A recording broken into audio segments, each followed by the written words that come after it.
ისრაელმა ღაზისთან ბარიერი აღადგინა, თავდაცვის ძალებმა საზღვართან ახლოს ჯავშან ტექნიკა, საარტილერიო კორპუსი და 300,000 რეზერვისტი გაგზავნა. ისრაელის ინფორმაციით დაღუპულთა რიცხვმა 1200-ს გადააჭარბა, მოკლულებს შორის არიან მცირეწლოვნებიც. ღაზის სექტორი კი 950 გარდაცვლილის შესახებ იუწყება. ისრაელის სანაპიროებთან ამერიკამ გააგზავნა სამხედრო გემები, ხოლო ჰამასის ყოფილი ლიდერი არაბულ სახელმწიფოებს გაერთიანებისკენ მოუწოდებს. ლევან ახალაია გვერდება ახლა პირდაპირ ეთერში ამ თემით. ლევან, გისმენთ. დიახ, ლიზა, ჰამასის მიერ მოწყობილი თავდასხმიდან მეოთხე დღეს ისრაელში კვლავ ისმის საჰაერო სარაკეტო თავდასხმის მანიშნებელი სირენის ხმა, სულ ცოტა ხნის წინ ის გაისმა ქვეყნის სამხრეთ ნაწილში ისევ მოქალაქეებს მოუწიათ თავშესაფრებში გადასვლა. შევეხსენებთ, რომ ეს არის მეოთხე დღე, როდესაც უკვე გრძელდება ასეთი მდგომარეობა ახლო აღმოსავლეთში. გუშინ ღამით 450-ზე მეტი იერიში განახორციელეს ისრაელის თავდაცვის ძალებმა ღაზის სექტორზე, საიდანაც ხდება ისრაელის ტერიტორიის დაბომბვა. მათი თქმით, მათი ძირითადი სამიზნე იყო ის სამხედრო ინფრასტრუქტურა, რომელსაც იყენებს ჰამასი და რომლის საშუალებითაც ის ახორციელებს თავდასხმას ისრაელზე.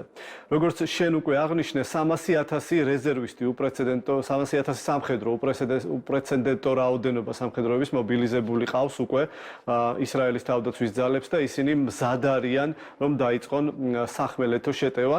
ისრაელმა ძალიან დიდი მხარდაჭერა მიიღო და მტკიცე მხარდაჭერა მიიღო ამერიკის შეერთებული შტატებისგან. გუშინ საღამოს თეთრ სახლში კიდევ ერთხელ გაიმართა ბრიფინგი ჯო ბაიდენის, ამერიკის პრეზიდენტის მონაწილეობით, რომელმაც ცალსახად ურყევი მხარდაჭერა გამოუცხადა ისრაელის უფლებას დაიცვას საკუთარი თავი. ამასთან ერთად მან გააფრთხილა სხვა ძალებიც, რომ მოერიდონ ამ კონფლიქტში ჩარევას. ეს იყო ჯო ბაიდენის ცალსახა მიმართვა, რა ფონზეც უკვე დღეს გააგზავნეს ამერიკის შეერთებული შტატების პირველი დახმარება სამხედრო ისრაელში და ერთ-ერთი თვითმფრინავი უკვე ჩავიდა, რომელშიც არის სამხედროებისათვის საჭირო აღჭურვილობა და საბრძოლო მასალა, თანამედროვე საბრძოლო მასალა. თუ როგორ ვითარდებოდა მოვლენები ისრაელსა და ღაზის სექტორში, ამის შესახებ ჩვენ ახლა მაყურებელს შევთავაზებთ ჩვენს სიუჟეტს.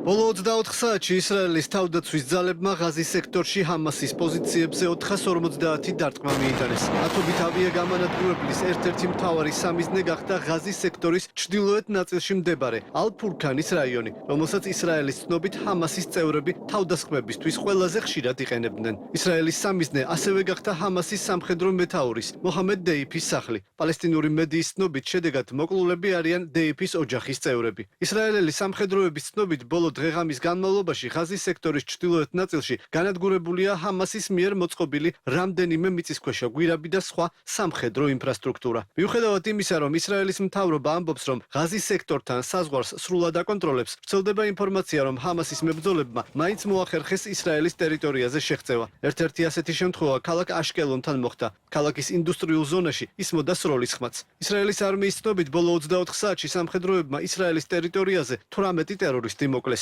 ამ ფონზე ისრაელის თავდაცვის მინისტრი ამბობს, რომ ისრაელი მზადაა ღაზის სექტორზე სრული შეტევა დაიწყოს. ჩვენ დავიწყეთ შეტევა ჰაერიდან. შემდეგ ჩვენ ასევე დავიწყებთ სახმელეთო ოპერაციას. ჩვენს ტერიტორიას თავდასხმის მეორე დღიდან ვაკონტროლებთ და ჩვენ ვუტევთ. ეს შეტევა უფრო ინტენსიური გახდება. ისრაელის მიმართულებით სარაკეტო დარტყმები გრძელდება ღაზის სექტორიდანაც. როგორც ისრაელში აცხადებენ, 4 დღის განმავლობაში ჰამასმა ისრაელის მიმართულებით 5000-ზე მეტი რაკეტა გაისროლა. ისრაელის მიმართულებით დარტყმები ასევე განხორციელდა სირიიდან და ლიბანის ტერიტორიიდანაც, რასაც მოყვა ისრაელის საპასუხო ცეცხლი. ამ ფონზე ჰამასის ყდა არაბულ სახელმწიფოებს ისრაელის წინააღმდეგ ბრძოლაში გაერთიანდნენ. რა უნდა იყოს პასუხი? ჩვენ სიმართლეს უნდა გავუსწოროთ თვალი და მოდი მკაფიოდ ვთქვათ. ეს არის მომენტი, როდესაც არაბული ერები უნდა გაერთიანდნენ.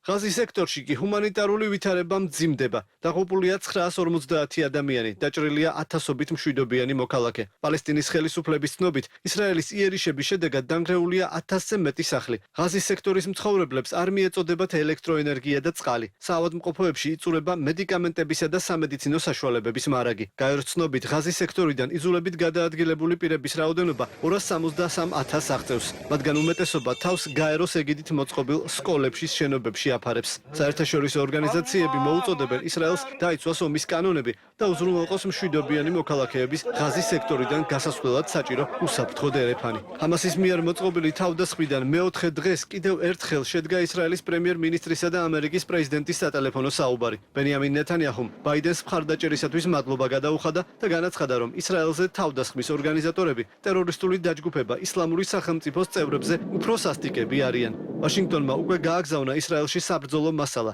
ასევე ისრაელის სანაპიროებთან იქნება დისლოცირებული რამდენიმე სამხედრო გემი, მათ შორის ავიამზიდი.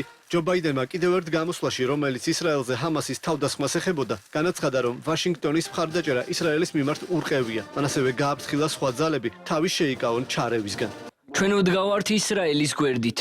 ვზრდით დამატებით სამხედრო დახმარებას, მათ შორის საბრძოლო მასალას რკინის გუმბათის შესავსებად. ვაპირებთ დავრწმუნდეთ, რომ ისრაელს არ ამოეწურება ეს კრიტიკული აქტივები, რათა დაიცვას თავისი ქალაქები და მოქალაქეები. ჰამასის მიერ მოწყობილი თავდასხმა კიდევ ერთხელ დაგმეს ევროკავშირშიც. ამ საკითხზე გაიმართა ევროკავშირის საგარეო საქმეთა მინისტრების საგანგებო შეხვედრაც, რომელზეც ისრაელისა და პალესტინის წარმომადგენლები მიიწვიეს. თუმცა ისრაელის საგარეო საქმეთა მინისტრმა მიპატიჟება უარყო. ბრიუსელში აცხადებენ, რომ ისრაელს აქვს სრული უფლება დაიცვას თავი, თუმცა ამასთან ერთად ევროკავშირის საგარეო პოლიტიკური უწყების ხელმძღვანელმა ისრაელს საერთაშორისო კანონმდებლობის დაცვისკენ მოუწოდა.